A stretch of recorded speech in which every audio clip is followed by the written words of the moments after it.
하나님의 말씀 보도록 하겠습니다. 사도행전 16장 25절에서 34절의 말씀, 신약 성경 216면에 있습니다. 사도행전 16장 25절에서 34절의 말씀을 교독하여 읽도록 하겠습니다. 한밤중에 바울과 실라가 기도하고 하나님을 찬송하며 죄수들이 듣더라.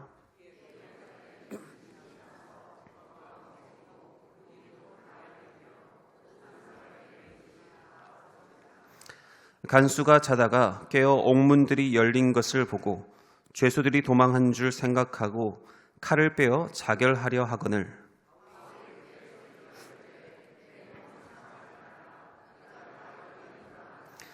간수가 등불을 달라고 하며 뛰어들어가 무서워 떨며 바울과 실라 앞에 엎드리고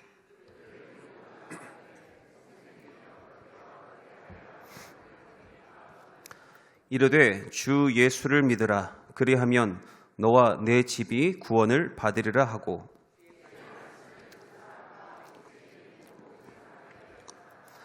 그 밤 그 시각에 간수가 그들을 데려다가 그 맞은 자리를 씻어주고 자기와 그 온 가족이 다 세례를 받은 후 그들을 데리고 자기 집에 올라가서 음식을 차려주고 그와 온 집안이 하나님을 믿음으로 크게 기뻐하니라. 아멘. 너무 잘 오셨습니다. 우리 옆에 계신 분에게 잘 오셨다고 우리 인사를 건네보도록 하겠습니다. 평안하세요, 건강하세요, 이렇게 인사 한번 해보시기 바래요. 네. 청년부 수련회 광고 들으셨죠? 4일부터 7일까지 길게 하는데 수요일 날은 강사분도 청년부 주최로 초청해서 오기 때문에 수요일회가 좀 길어지지만 집회에서 은혜 받고자 하시는 분들은 같이 와서 또 참여해 보시면 너무 은혜로운 시간들이 될 것 같습니다. 그리고요, 또 이렇게 우리 단기 선교도 가는데 태국 단기 선교가 또 카페에서 강정을 판다고 하니까요, 싸게 판다고 하니까요, 또 이렇게 구매도 해주시고 기도도 해주시고 다음 주에는 떡국도 또 판매한다고 하니까요, 또 기도해 주시기 바랍니다. 우리 하나님께도 인사합시다. 하나님, 저에게 찾아와 주세요. 이 시간 이렇게 간단하게 주님 앞에 인사합시다. 하나님, 저에게 찾아와 주세요. 아멘. 기도하겠습니다. 하나님, 동성애 식구들 하나님 안에서 삶을 열심히 살아내고 있습니다.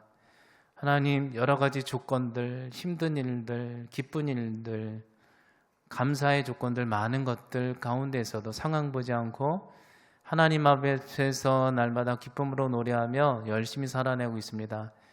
주여 하나님, 이 예배자로 그 기쁨을 나누고자 이곳에 나왔는데 하나님께서 만나주시고 위로해 주시고 보듬어 주시고 칭찬하여 주시옵소서. 그래, 주님의 은혜 가운데 예배자로서 하나님 아버지 때문에 기쁨을 누리게 하여 주시옵소서. 예수님의 이름으로 기도하옵나이다. 아멘.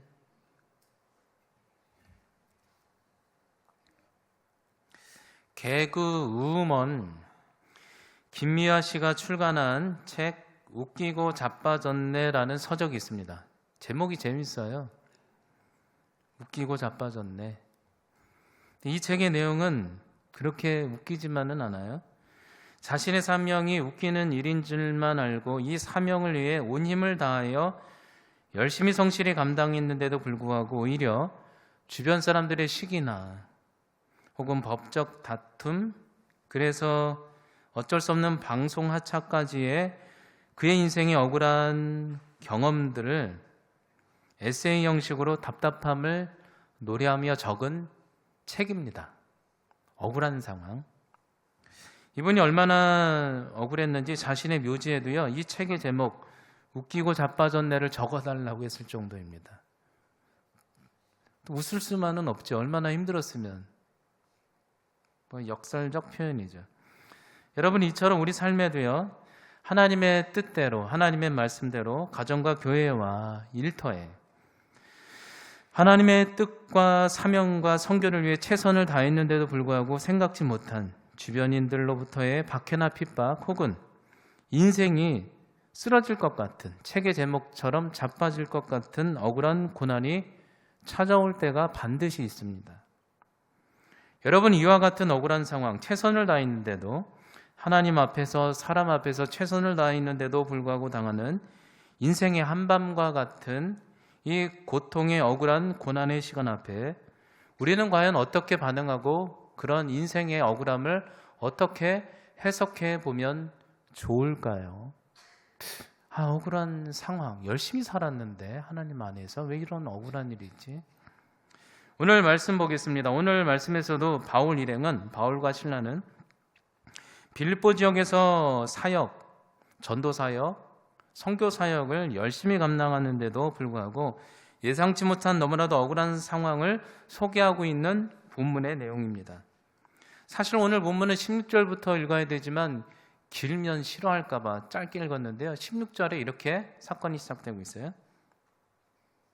16절, 우리가 기도하는 곳에 가다가 한 사람을 만났는데 점치는 귀신 들린 여종 하나를 만났다. 그 여종이 그가 바울을 보자마자 우리를 따라와 소리질러 이르되, 그 귀신 들린 여종이 말하기를 이 사람들은 지극히 높은 하나님의 종으로서 구원의 길을 너희들에게 전하는 자로다 말했다는 거죠. 여러분, 신기하지 않습니까? 바울 일행은 빌립보 지역에서 전도 사역을 하다 귀신 들린 여종을 만나게 됩니다. 그런데 참 신기한 것은 귀신이 귀신같이 알아본다고 바울과 실라의 일행을 보고 뭐라고 외쳤냐면, 너희들에게 구원의 길을 전하는 지극히 높은 하나님의 종들이 여기에 왔다 막 외친다는 거예요. 근데 막 귀신 들린 사람이니까 부드럽게 외쳤겠습니까? 막 빡빡 소리 지르며 했겠죠. 전에 있던 교회에서 제가 아는 전도왕 권사님 중에 한 분의 간증을 들은 적이 있습니다. 자신이 예수님 믿었던 에피소드를 얘기하는데, 자신 같은 경우는 점집에 갔다가 점 치려고 점집에 갔다가 그 점쟁이 주인이, 이분이 예수님 믿기 전인데 이 권사님이 당신은 예수 믿어야 살 운명이라며 교회 가라고 해서 그 점쟁이 때문에 구원의 확신이 생겼다고, 그래서 교회를 왔다는 얘기를 들은 적이 있습니다. 나중에 그 점쟁이도 전도에 왔다, 뭐 이런 스토리였어요. 귀신이 귀신같이 알았던 스토리.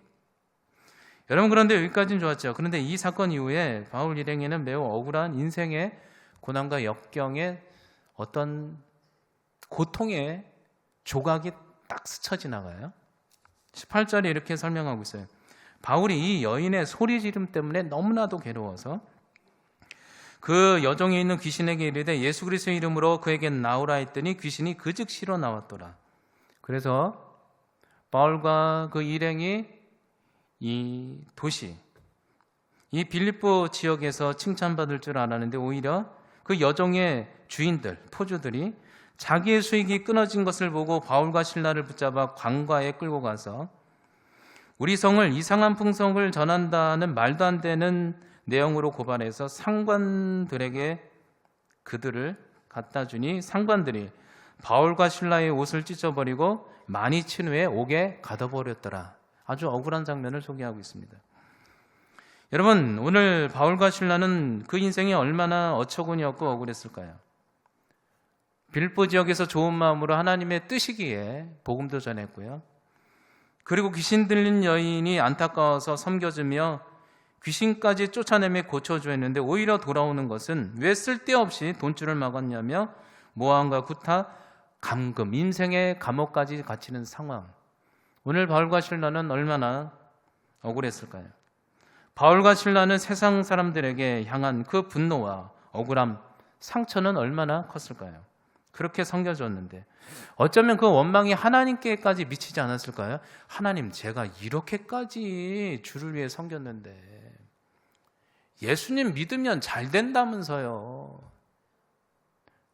전도하면 잘 된다면서요. 어떻게 이런 일이 있습니까? 여러분, 우리 인생에도 이런 억울한 고난의 삶이 스쳐 지나가면 과연 여러분들은 어떻게 반응하고 어떻게 해석했으면 좋을까요? 우리 인생에도요, 교회 가정을 위해 주님의 뜻대로 한평생을 살아보겠다고 최선을 다했는데도, 최선을 다해 섬기며 열심히 살았는데도 결국 돌아오는 결과값이 이와 반대인 인생의 감옥과 같이 갇혀버린 것 같은 내 상황에 놓인다면 여러분들은 그런 인생 앞에, 그 인생의 처절한 감옥에서 어떻게 그 인생을 해석하고 반응하길 원하십니까? 원망이라도 해봐야 될까요? 오늘 말씀 봅시다. 그런데 오늘 바울과 실라는 이렇게 억울할 수도 있는데 과연 그들은 어떻게 반응했을까? 한 여인도 구원했고 그 빌립보의 사람들도 열심히 섬겼는데 오히려 그 세상 사람들로부터 억울한 상황, 모함, 폭력, 인생의 강금까지 당했던 이 상황 앞에 오늘 바울 일행은 어떻게 반응하고 있나? 25절에 나와 있어요. 이렇게 나와 있어요. 그들이 반응하는데 참 놀랍게 반응하고 있어요. 한밤중에, 25절에 인생의 깊은 한밤중에 바울과 실라가 하나님을 원망한 것이 아니라 기도하고 하나님 앞에 감사와 기쁨의 찬송을 하며 죄수들이 잠잠히 들었더라. 여러분, 오늘 바울은 인생의 깊은 절망의 밤에 사명을 다했는데도 불구하고 돌아오는 억울한 고난과 감옥과 같은 인생의 처절한 감옥의 현장 중에 그들은 오히려 하나님을 향한 원망이나 사람을 향한 원망이나 그래도 되는데 좌절이 아니라 오히려 선택하기를 하나님 앞에 기도하며 감사와 기쁨의 찬송을 선택하기로 결정하고 그렇게 했다는 거죠. 참 아름답죠. 여러분, 한밤중에라는 단어가 참 문학적인 표현인 것 같이 다가왔어요. 인생의 깊은 한밤중에 너무 답답해서 도저히 잠이 안 오는 한밤중에 전에 가수 강원래 씨 아내 김송 씨의 간증을 들은 적이 있습니다. 김송 씨가 말하기를 TV에서는 우리가 잘 지낸 것 같지만 남편이 하반신 마비가 되고 나서 우리 부부는 매일 지옥같이 싸웠습니다. 그러나 하지만 오히려 돌아보면 제가 기도와 감사의 찬양을 선택했던 것이 가족을 지킬 수 있었던 비결인 것 같습니다. 라는 얘기를 들은 적이 있습니다. 여러분, 오늘 바울도요, 인생의 깊은 절망의 한밤중에 너무나도 억울해서 너무나도 답답해서 잠이 안 올 때 그가 했던 것은 무엇이냐면 하나님 앞에 원망이 아니라 기도를 선택했다는 거죠. 그런데요, 기도하는데 마음이 뜨거워지는 거예요. 그리고 너무나도 잠이 안 오는 그 깊은 인생의 한밤의 그 감옥의 자락 속에 내가 기도를 했더니 오히려 그때 마음이 뜨거워질 뿐만이 아니라 주의 영이 임재했다는 거죠. 그리고 주님이 자신이 붙들어 주신다는 너무나도 놀라운 광경, 감옥에서조차 하나님이 나를 붙들어 주신다는 평강이 그를 사로잡자 입에서 터져나오기를 감사의 찬송과 기쁨이 막 퍼져나왔다는 거예요. 여러분들도 그런 경험들이 있으시죠? 어떤 분은 암이, 어떤 분은 문제가 생겼다는데 가보면 막 얼굴이 막 우겨질 줄 알았는데 보면 막 기쁨으로 넘치는 분들이 계셔요. 나 감사하대요. 초막이나 궁궐이나 내 주 모신 곳이 하늘나라, 하나님이 인생의 한밤중에 감옥에 있어도 지키시는 것 때문에. 그러자 그 순간 놀랍게도 그 인생의 한밤중에 같이 갇혔던 세상의 죄수들조차 그 기도와 감사와 그 기쁨이 넘쳐나는 찬양을 듣자 그들이 고백하기를, 아니 저 사람들 엄청 억울한 상황인데 어떻게 저렇게 기도와 찬양을 할 수 있는가? 저들이 인간인가? 그러면서 평상시 같았으면 그 죄수들이 당장이라고 또 조용하라고 했을 텐데 감방의 사람들조차 그 성령 하나님의 무엇인가 모르는 능력 앞에 압도돼서 모두가 다 조용했다는 거죠. 야, 어떻게 감옥에서 기도할 수 있어? 어떻게 감사의 찬양을 해? 저분들 뭐야 도대체? 오늘 바울과 실라의 이 장면이 너무 좋지 않습니까? 인생의 깊은 절망의 감옥의 한밤중에 원망이 아니라 하나님 앞에 기도와 감사의 찬양을 선택했던 모습들이 우리들의 모습이 되었으면 좋겠습니다. 여러분, 그러자 우리 하나님은요, 배신하지 않으시죠. 바울과 실라가 그 감옥과 같은 인생의 절망의 밤에 오히려 그 감옥에서조차 원망이 아니라 뚫고 기도와 기쁨의 감사의 찬양을 할 때 비로소 하나님의 만지심이 있었는데 어떤 일이 일어났느냐? 오늘 말씀 26절에 바로 이렇게 나와 있어요. 그 순간 감사와 기도와 기쁨의 찬양을 할 때 큰 지진이 일어나고 그렇게 묶였던 옥토가 움직이더니 인생의 모든 문이 열려서 모든 사람의 매인 것이 벗어진지라. 오늘 바울과 실라가 우리가 깊은 인생의 절망의 밤에 감옥에서 기도와 감사와 기쁨의 찬양을 선택하는 그 순간 하나님께서는 큰 지진이 일어나게 하시며 모든 인생에 굳혔던 닫혔던 옥토가 움직이며 감옥의 인생의 문을 열어주시는 하나님을 보여주는 거죠. 인생의 지진, 옥토의 문. 우리 인생이 딱 막혔을 때는요, 느끼는 게 있어요. 아, 이거는 사람의 힘으로는 되지 않는구나. 근데요, 누구는 하시냐면 전능하신 하나님은 가능하십니다.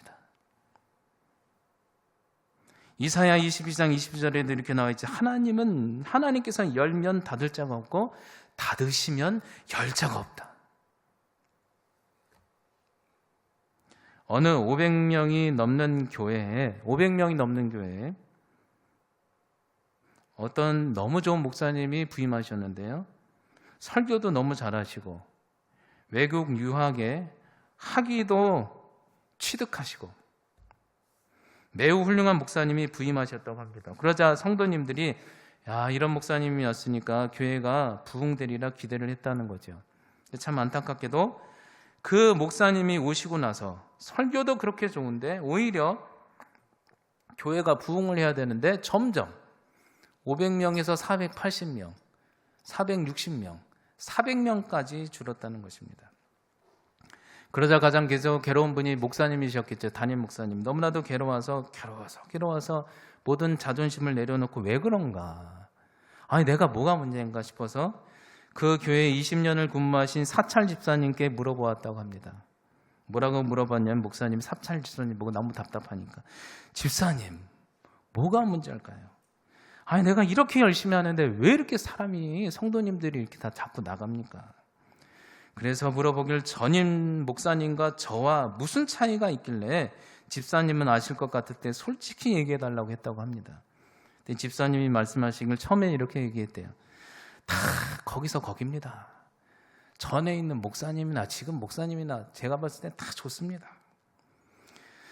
근데 이 말에 목사님이 오히려 서운해하셔가지고 아니 그런데 왜 저는 이렇게 열심히 했는데 500에서 400명으로 줄고 제가 들었는데 그분 전번에 있던 담임 목사님은 목회하는데 성도가 늘고 부흥했다고 했는데 그 차이가 뭡니까? 이게 말이 안 됩니까? 안 됩니다. 그랬더니 그 집사님이 그제서야 말을 더듬더듬 하시면서 말씀하시기를 굳이 딱 하나 차이가 있기는 있는데 그러더래요. 그래서 목사님이 다급해서 솔직하게 좀 얘기해달라고 그랬더니 그 사찰 집사님이 비로소 조심히 얘기하기를 뭐라고 얘기했냐면 자신이 보기에 다른 건 다 똑같은데 전임 목사님께서는 새벽 기도가 끝나면 언제 일어날지 모르게 그렇게 기도를 열심히 하셨는데 목사님은 보니까 기도는 하시긴 하는데 팔랑개비 마냥 그냥 기도하다가 팔딱 일어나는 게 내가 보기엔 그게 차이인 것 같다고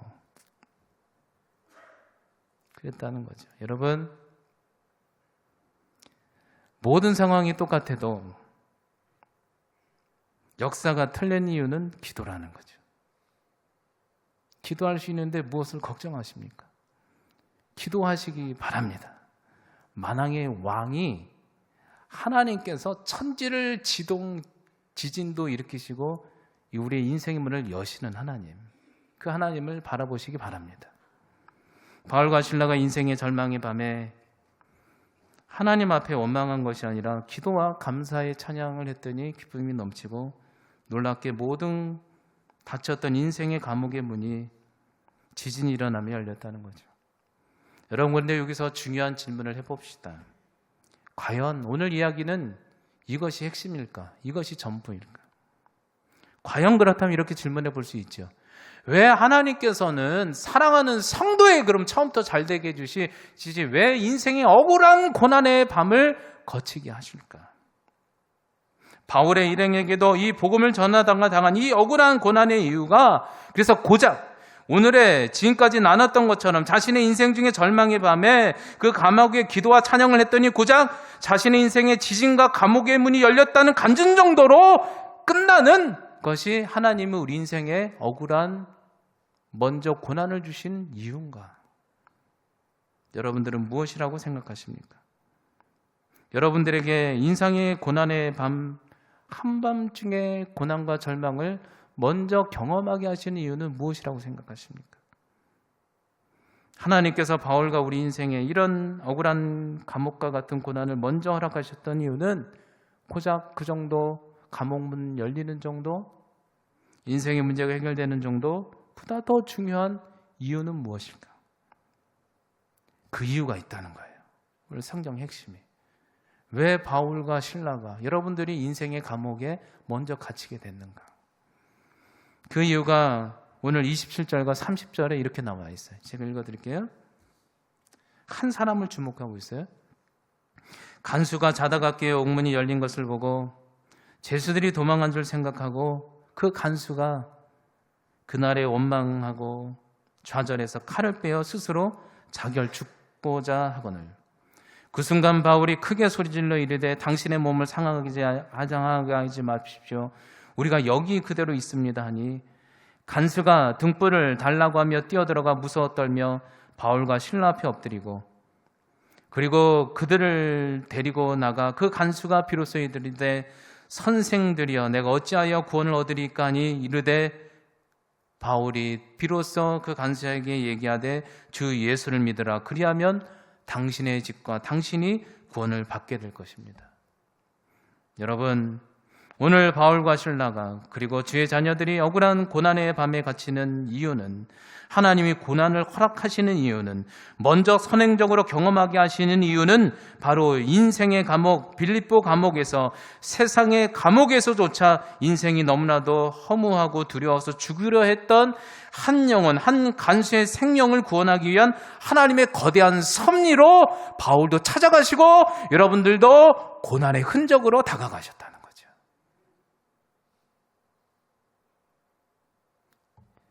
주님이 사랑하는 자녀에게 주시는 고난은 아무나 주시는 게 아니라는 거죠. 여러분의 고난들이 약재료가 돼서 누군가를 살린다는 거죠.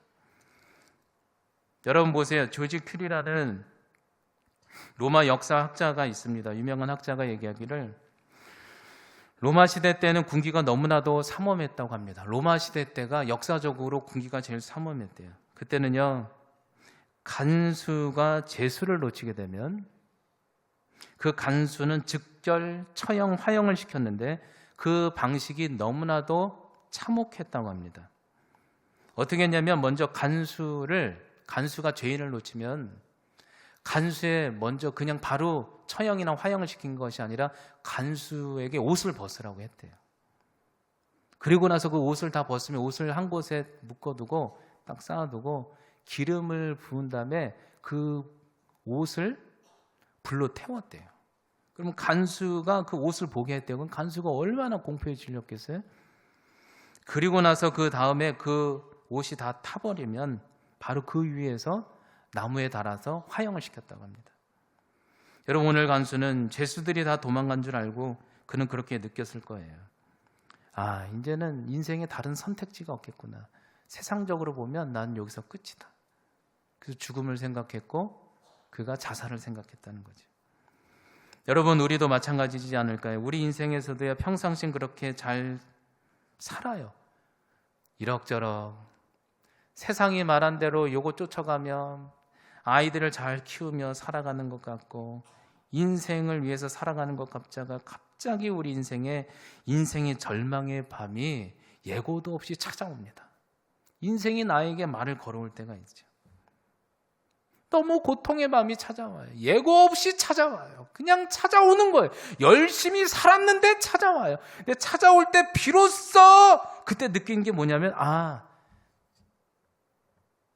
이대로 죽나 보다. 나 이렇게 열심히 살았는데. 근데 그때 비로소 우리가 이 내면에 질문하기 시작해요. 모두가 다 그런 질문을 해요.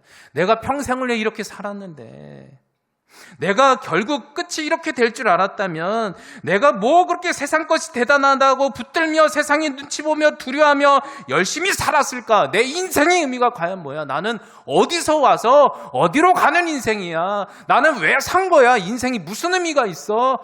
라는 날이 오는 거죠. 간수. 평생을 위해 로마의 사람에 충성하며 낼 줄 알고 살았는데 결국 화형이 끝이야. 라는 이 절망의 밤에 죽으려고 했는데 그때 놀랍게 간수에게 희망의 소리가 들려오는 거예요. 그건 뭐예요? 그 전날 밤에 찬양하던 바울과 실라가 소리치며 말하기를, 도망가면 살 수 있는데도 그 지옥 같은 감옥에 그대로 있으면서 말하기를, 간수 보고 말하기를, 몸을 해하지 마십시오. 우리 안 도망갔으니 당신을 위해서 사세요. 라는 얘기에 오늘 간수가 얼마나 큰 충격을 받았을까요? 아니, 어제 저녁엔 그렇게 제가 억울하게 잡힌 거 아는데 그렇게 찬양과 감사의 기도와 찬양을 하더니 지금은 도망가지 않고 오히려 나를 위로하는 저 사람 뭔가. 그 순간 간수의 입에서 무의식적으로 터져 나온 것이 있죠. 그게 뭐예요? 선생님, 저도 어떻게 하면 선생님들처럼 이 절망과 공포의 밤에서 구원받을 수 있겠습니까? 라고 했을 때 사도 바울이 그 간수를 향해 외친 게 뭐예요? 가로되 주 예수를 믿으십시오. 그리하면 당신과 당신의 가족이 구원을 받습니다. 여러분, 바울과 여러분들에게 하나님은 어느 때는 너무나도 인생의 억울한 밤을 먼저 주실 때가 있다는 거죠. 그 아픔이 너무 고통스럽지만 인생이 해석이 안 될 때가 있죠. 하나님, 저에게 왜 이런 고통을 주세요? 그래도요, 그 아픔의 이유가요, 결국 돌아보면 한 영혼 한 간수의 구원을 위한 하나님의 거대한 섭리라는 거죠. 믿으시기 바랍니다. 그래서 하나만 더 확인해 봅시다. 결국 그래서 어떻게 됐어요? 오늘 간수와 간수의 가정은 어떻게 되었나요? 결국 33절에 이렇게 좋은 결론으로 이루어지는 거예요. 그 밤에, 절망했던 그 밤에, 이 밤은 희망의 그 밤에, 그 시각에 간수가 그들을 데려다가 그 맞은 자리를 씻어주고 자기와 그 온 가족이 다 세례를 받은 후 그들을 데리고 자기 집에 올라가서 음식을 차려주고 구하온 집이 하나님만으로 기뻐하며 기쁨을 노래했더라. 여러분, 간수가 그 인생의 절망이 깊은 밤에 비로소 사도 바울을 통한 그 삶에서의 진정성 있는 예수님에 대한 고백을 듣고 그 온 가족이 믿음으로 받아들여 진정한 기쁨과 평화를 누렸다는 거죠. 여러분 인생에서 가장 가치 있는 진정한 기적은 무엇이라고 생각하십니까? 여러분들의 억울한 밤중에 기도했더니 그저 자신만을 위한 인생의 지진이 일어나고 옥문이 열리는 정도만으로 간증하는 인생이 되길 바라십니까? 그것도 기적이겠지만 보다 더 가치 있는 인생의 기적은 억울한 상황 속에서도 우리가 기도와 감사의 찬양을 고백할 수 있는 우리의 마음, 그리고 더 나아가 우리가 그런 모습을 통해 그런 모습으로 나아갔다니 그 모습을 통해 내 주변에서 죽음을 생각했던 한 영혼들이 살아나는 기적, 그것이 우리 인생의 최고의 가치 있는 기적이지 않을까요? 그런 기적을 누리는 여러분들 되시기 바랍니다. 제가요, 끝으로요, 한 가지 책 내용을 요약해서 소개해 드리겠습니다. 조금 길긴 한데요, 잘 알고 있는 내용일 거예요. 억울한 교통사고로 인해 화상을 입어서 얼굴 전체를 잃어버려 억울한 상황 속에서도 오히려 그 인생의 절망의 밤에 기도와 감사의 찬양을 선택했을 때 많은 영혼들에게 살 희망이 된 이시선 자매, 뭐 유명하죠. 이제 뭐 예수님 안 믿는 사람도 유명하죠. 지선아 사랑해라는 책에 페이지 255페이지부터 소개해 드리고자 합니다. 제가 그대로 읽어 드릴게요. 요약해서 중요한 부분만 발췌해서 읽어 드릴게요. 책 내용이 이렇게 돼 있어요. 255페이지부터 언제나 눈에 보이는 짱하는 기적을 저는 바라고 살아왔습니다. 하지만 하나님은 이런 기적보다는 왜 저에게 이런 억울한 고난을 주셨는지 참 하나님은 성격이 이상하다고 하며 울었던 기억도 있었습니다. 하지만 깊이 곰곰이 생각해 보면 저에게 정말 기적이 없었을까요? 아닙니다. 무엇보다 기적은 제 안에서부터 일어나기 시작했습니다. 그 누구도 이렇게는 살 수 없다며 인생을 원망하라고 누구나 그렇게 할 때조차 저조차도 도저히 이해가 되지 않을 정도의 평안이 늘 제 안에 가득했습니다. 예전에 얼굴을 다시는 찾을 수 없다는 소식과 손가락 8개를 절단할 수 있다는 이야기를 들었을 때조차 제가 조금도 요동하지 않을 수 있었던 이유는 바로 그 이름 모를 알 수 없는 평안 때문이었습니다. 오른손이 짧아져 집어지지 않을 때조차 왜 오른손을 지켜주지 않으셨냐며 울며 불며 원망하는 것이 아니라 오히려 왼손이라도 지켜주셔서 잘 쓸 수 있으니 감사하다는 마음을 주께서 주셨습니다. 손가락을 절단하여 들어가는 수술실 앞에 손가락을 더 자르지 않게 해주셔서 감사하다는 마음도 주셨습니다. 그리고 술을 마시고 운전해 우리 차를 들이박은 그분에게조차 조금도 미운 마음이나 분노가 들지 않게 하시며 제 마음을 지켜주시니 그것도 감사했습니다. 정말 힘든 가운데도 어제는 숟가락을 혼자 잡을 수 있어서 감사했고 오늘은 문고리를 잡고 열 수가 있어서 감사와 찬양을 할 수 있었습니다. 이런 매일매일의 너무나도 행복한 마음이 저에게 일어나게 하신 것이 제 인생의 가장 커다란 기적이 아닐런지요. 그리고 이 책 마지막 페이지는 이렇게 기록하고 있습니다. 그래서 고난은 축복입니다. 힘겹고 억울한 시간을 보내고 이기고 나면 주어지는 보물이 있습니다. 고난을 통하지 않고서는 도무지 배울 수 없는 값진 열매들이 있습니다. 누군가 저에게 물었습니다. 예전의 모습으로 사고 나기 전 그 자리로 되돌려 준다면 어떻게 하겠느냐고. 참 바보 같다고는 할지 모르겠지만 제 대답은 되돌아가고 싶지 않다입니다. 왜냐고요?